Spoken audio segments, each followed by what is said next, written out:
paremos un momento la pelota para analizar qué pasó en los últimos 2 años. ¿Qué cambió? Primero en Israel, segundo en Medio Oriente y finalmente en todo el mundo, porque los cambios han sido de escala global. Repasemos esto en datos e imágenes que nos van a retrotraer, insisto, a estos últimos 2 años. ¿Qué pasó primero el mismo 7 de octubre? Y es por lo tanto para entender el impacto de qué cambió en Israel.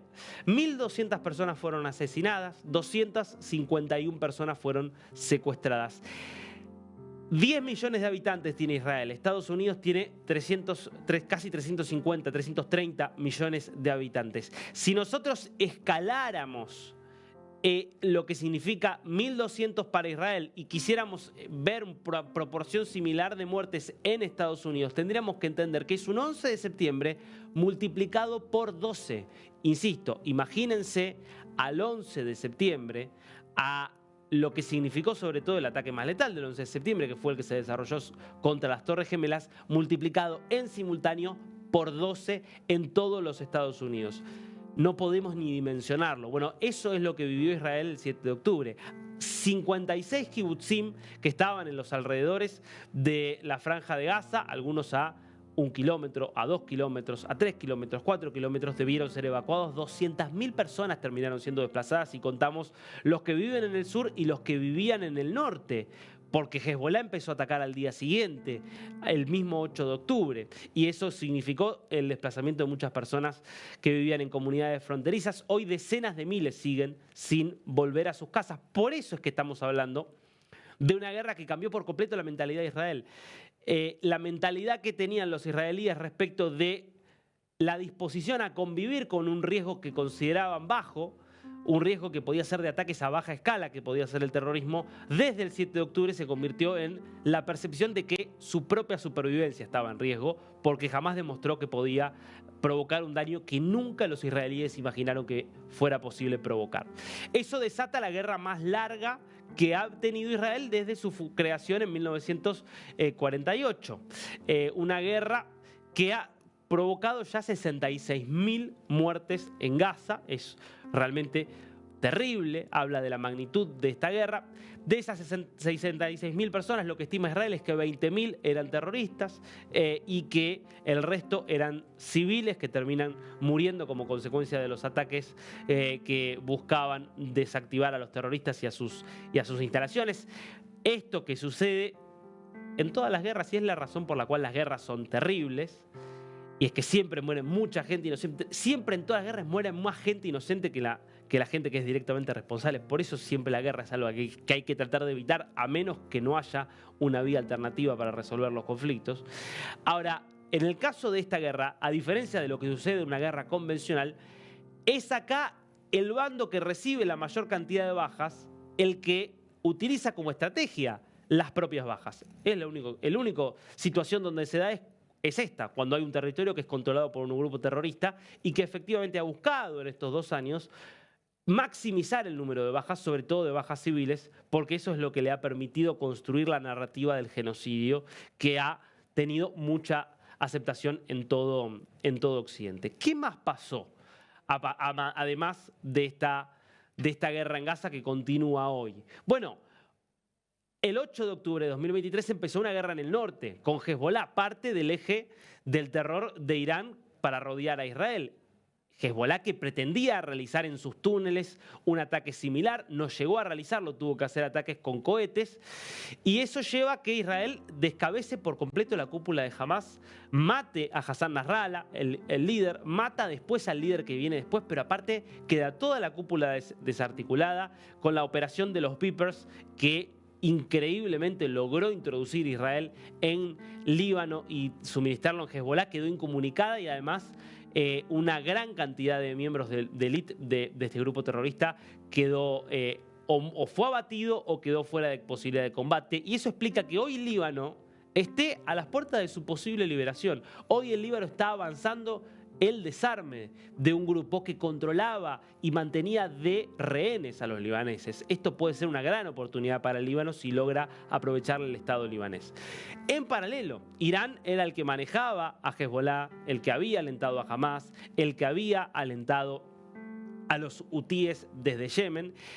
Y lo que terminó pasando este 2025 es que finalmente estos dos países que venían enfrentados desde la Revolución Islámica del 79 se enfrentaran por primera vez en una guerra, como fue la Guerra de los 12 días. Una guerra donde Israel logró descabezar a la cúpula de la Guardia Revolucionaria, eso incluyó a su jefe máximo, dejar severamente dañado el programa misilístico, también severamente dañado el programa nuclear de Irán, y que también haya tenido que soportar esas imágenes impactantes de los iraníes disparando sus misiles balísticos en territorio israelí, en pleno Tel Aviv, con misiles que iban cayendo en distintos puntos de las ciudades, provocando grandes destrozos y, entre otras cosas, 28 muertos y 3.238 heridos. Una guerra que obviamente también tuvo su impacto para Israel, más allá de que logró cumplir sus principales objetivos en Irán. ¿Qué más pasó en estos 2 años? Y les aseguro un resumen bastante corto. Bueno, no se puede entender la caída del régimen de Bashar al-Assad sin ponerlo en el contexto de lo que pasó desde el 7 de octubre. No es la única causa del 7 de octubre desde ya, pero fue un factor importante para que el régimen, que desde hace 55 años estaba en el poder en Siria, terminara cayendo y que se pusiera fin de esta forma a una guerra civil de 14 años que dejó, para también poner en dimensión lo que veíamos antes de Gaza, que dejó 650.000 muertos, es lo que dejó la guerra civil siria, y 13 millones de desplazados, a pesar de lo cual nunca hubo protestas en todo el mundo en contra de al-Assad, en contra de los grupos que participaron de esa guerra. Evidentemente, esas 650.000 personas valen bastante menos para muchos de lo que vale aquellos víctimas de lo que está ocurriendo en Gaza. Ahora, esto, ¿por qué te digo que está directamente relacionado con el 7 de octubre? Y porque Siria era una de las plataformas donde operaba Irán. E Irán y Hezbollah eran dos de los principales sostenes del régimen sirio. Al tener que concentrarse en su guerra contra Israel, pierde dos patas fundamentales este régimen, que encima tenía a Rusia concentrada en Ucrania, y eso explica que haya caído.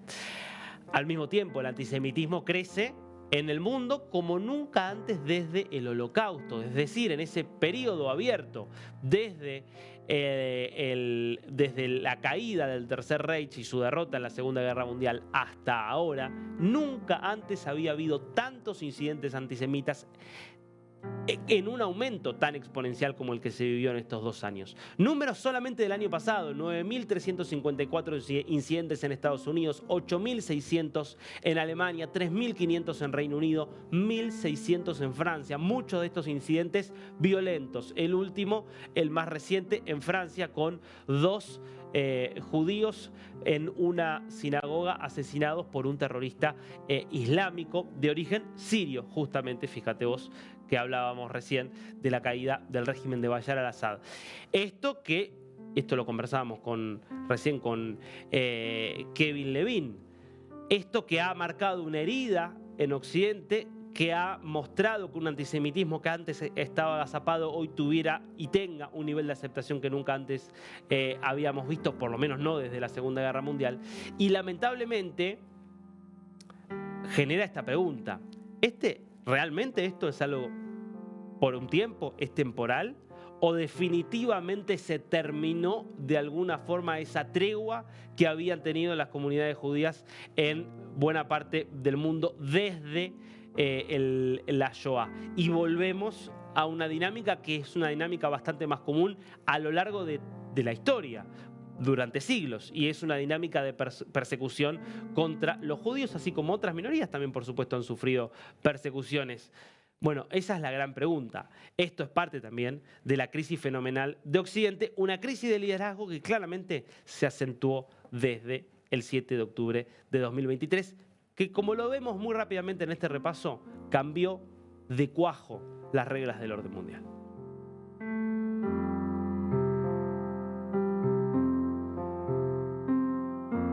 Quedaba también, por supuesto, en relación con lo que ha pasado en Occidente. Vos fijate que estamos hablando de que después de esa masacre, 8 aliados históricos de Israel pasaran a reconocer al Estado palestino, cosa que nunca antes habían ni siquiera planteado. Bueno, después del mayor pogrom judío en la historia, desde el Holocausto, Francia, Reino Unido, España, Irlanda, Noruega, Canadá, Australia, Portugal, deciden reconocer la existencia del Estado de Israel, del Estado de Palestina, perdón, y empezar a cuestionar al Estado de Israel al punto de que empieza a haber sanciones contra Israel.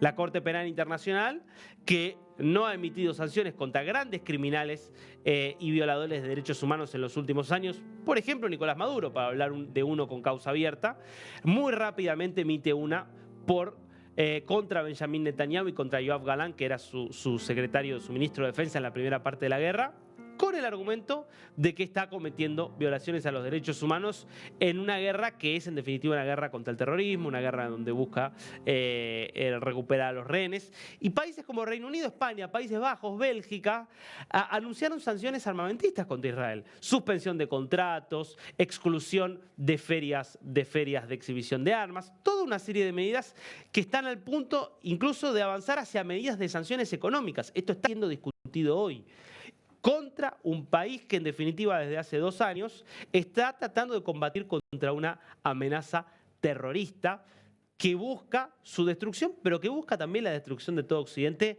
Por eso este auge del antisemitismo ha coincidido también con un aumento de los incidentes terroristas en los últimos 2 años.